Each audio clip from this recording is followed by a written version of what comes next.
Bonjour à l'Acapellas Fan Club, bon dimanche. Aujourd'hui, on sort du décor habituel. On a l'habitude de les faire les vendredis dans la voiture. Aujourd'hui, c'est dimanche. Et puis, voilà, on profite de la nature, des merveilles de la nature. La chanson d'aujourd'hui m'a fait penser à un thème qu'on a déjà abordé. Il s'agit des futurs regrets qu'on est en train de semer aujourd'hui parce qu'on se préoccupe trop du qu'en dira-t-on. Qu'est-ce qu'on va dire de moi si on pense que je fais ceci, si on sait que je fais cela, qu'est-ce qu'on va raconter sur moi, qu'est-ce qu'on va dire, qu'est-ce qu'on va faire, etc. Ah Alors, euh, quand vous allez faire quelque chose vous allez décider de faire quelque chose dans votre vie qui sort de l'ordinaire, vous allez rarement laisser les gens indifférents. Il y aura deux types de réactions. Il y a ceux qui vont trouver que c'est génial, mais vraiment vous encourager. Et puis il y en a d'autres qui vont chercher à vous décourager parce qu'ils se disent que vous prenez un risque. Ils ne veulent pas que vous fassiez quelque chose de risqué. Donc ils vont dire non, non, non, ne fais pas ça. Vraiment, ça peut t'envoyer tel problème, ça peut t'attirer tel ennui, etc. Ok?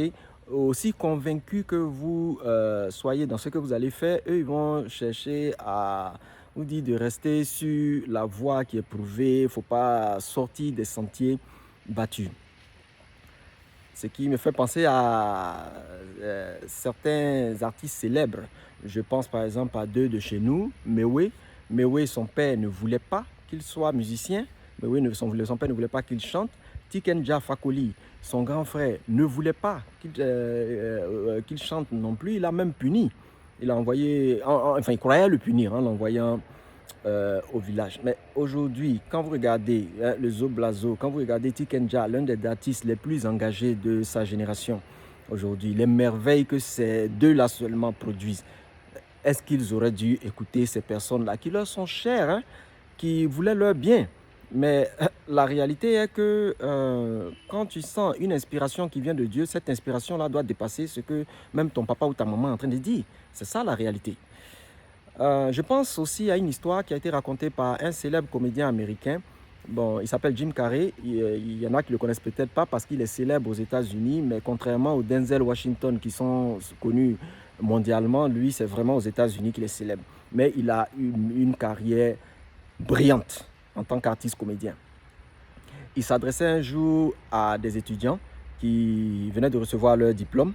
Donc, on peut dire qu'ils étaient des ex-étudiants et ils allaient s'apprêter à commencer leur carrière. Il leur a donné ce conseil là, à travers une histoire. Il a relaté une anecdote qui concernait son père. Il a dit que son talent de comédien, lui, il pense qu'il le tient de son père. Son père était aussi un brillant comédien, mais il n'a jamais voulu prendre de risques. Il n'a jamais voulu sortir des sentiers battus. Il a toujours voulu faire quelque chose.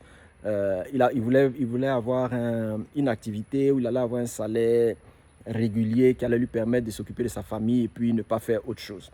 Donc il a choisi l'un des métiers les plus stables au monde, la comptabilité. Il a décidé de se contenter d'être comptable, de ne rien faire d'autre que ça. Et malheureusement pour lui, quand lui-même Jim Carrey avait 12 ans, son père a été licencié.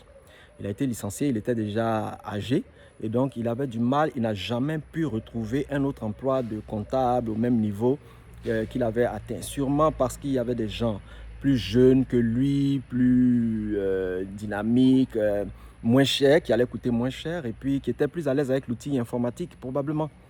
Ok. Et donc la leçon que lui, il a tirée de cette expérience de son père-là, c'est que dans la vie, même quand tu décides de ne pas prendre de risques, même quand tu décides de ne pas poursuivre ta passion, tu décides de faire ce qui est prouvé, ce qui est sûr, ce qui paraît sûr et tout, même là-bas, tu peux te casser la figure. Tu peux échouer là-bas aussi. Donc autant en même temps, le conseil qu'il a donné ce jour-là à ces jeunes diplômés, autant en même temps poursuivre sa passion, faire vraiment ce que tu sens au fond de toi, okay, ce que Dieu a programmé dans ton ADN. Fais découvrir ça au monde. Le monde va réellement se portera beaucoup mieux. Okay? Dans mon cas, par exemple, depuis quand j'ai commencé à chanter, Bon, il y en a, bien entendu, comme la plupart des gens qui m'écoutent, qui m'encouragent et tout. À ceux-là, je dis un grand merci. Je ne finirai jamais de les remercier. Il y en a aussi d'autres, c'est des gens qui veulent mon bien, mais qui me disent non, tu es en train de prendre des risques. Si tu deviens grand type demain, on va sortir, on va dire, regarde celui-là, il chante. Hein? Et que peut-être même que dans ta carrière, ça va te porter préjudice. Peut-être qu'un jour, on voudra te nommer un poste, on va dire non, comme il chante là, vraiment, ça ne va pas avec ça. Donc, on ne va pas lui donner, etc. Bon, leurs préoccupations sont valides, hein. Sauf que la réalité, c'est que quand Dieu a décidé que quelque chose est pour toi, là, c'est pour toi. Personne ne peut t'arracher ça. Même ton ennemi, en voulant te faire du mal, va te rendre service. Il ne sait même pas qu'il est en train de te rendre service. C'est ça qui est la réalité. Donc, il ne faut pas se préoccuper de ce que celui-là dit, de ce que un tel va penser de moi. Il ne faut pas donner à quelqu'un, même si c'est ton patron, des pouvoirs divins. Seul Dieu a le pouvoir de décider ce qui va te revenir et ce qui ne va pas te revenir. Donc ça, c'est très important. Il ne faut pas l'oublier. Il ne faut jamais oublier cela. Okay? Vous allez avoir des gens dans votre carrière. Souvent, vous pouvez, à un moment ou à un autre, hein, même si vous travaillez bien, à un moment, vous allez tomber sur un patron qui est jaloux de vous, qui ne veut pas que vous avanciez, il va vous mettre des bâtons dans les roues et tout. Si ça ne vous est pas encore arrivé, c'est que peut-être que vous n'avez pas encore assez d'expérience professionnelle, ou alors peut-être que vous avez de l'expérience professionnelle, mais que vous n'êtes pas assez compétent pour vous faire peur à quelqu'un. Sinon, quand le jour où vous allez faire peur à quelqu'un, vous-même, vous allez comprendre. Vous allez voir comment ça se manifeste. C'est vilain. C'est vraiment parfois dégoûtant, mais ce sont des choses qui arrivent. Tout ça pour dire que quand vous avez envie de faire quelque chose, si vous avez une passion, faites-le. Si, bon, moi, je n'ai pas truc, hein, pour que les choses soient claires, moi, je n'ai pas prévu de faire une carrière de chanteur, hein, c'est clair. Mais si, à travers ce que je fais, je peux inspirer au moins une seule personne à sortir de sa zone de confort, ok? Il y a un projet que la personne a en elle qui sommeille, mais la personne a peur de ce que les gens vont penser. Si je peux pousser cette personne-là à sortir de sa zone de confort, à le faire, à lancer ça, pour moi, c'est une réussite, ok? Le reste, c'est les détails. J'ai eu à le dire, je le répète encore aujourd'hui, ce que les gens disent sur vous, ce que les gens pensent de vous, ça ne vous regarde pas. Mêlez-vous de vos affaires. La vie est un miracle, la santé est un autre miracle. Donc être en vie et être en bonne santé, c'est un double miracle.